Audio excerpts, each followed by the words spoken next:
আব্দুল কবিরের ব্যাপারে আপনার মুক্তি ভাই বলেছেন, আমিও তার সাথে অনেক বিষয়ে কথা বলেছি।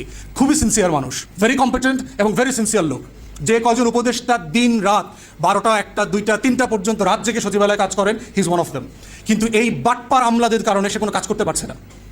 সব আমলা মিটিংয়ে বলে যায় ওনাকে, স্যার এটা করে দেবো, কালকের মধ্যে করবো, পরশুদিন করবো, পরে করে না।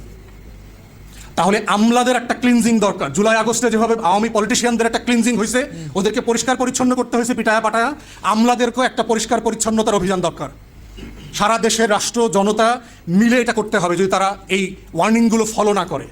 আমরা বলছি আমলাদেরকে, যে যে ডিপার্টমেন্টে আছেন সড়ক রিলেটেড, দয়া করে ব্যবস্থা নেন। রিকমেন্ডেশন চাইবেন না, মতামত চাইবেন না, ওগুলো আপনার গ্যারেজে আছে। পিয়ন পাঠায়া রিকমেন্ডেশনের কাগজগুলো বাইর করে নিয়ে আসেন। বাধ্য করবেন না। বৈষম্য বিরোধী ছাত্র আন্দোলন, রাজনৈতিক দল, নাগরিক কমিটি সবাই মিলে আপনাদেরকে রাস্তায় বেধরম পিটাইতে বাধ্য করবেন না। আমরা টায়ার্ড হয়ে গেছি, আপনাদেরকে বলতে বলতে টায়ার্ড হয়ে গেছি। Everybody sick and tired.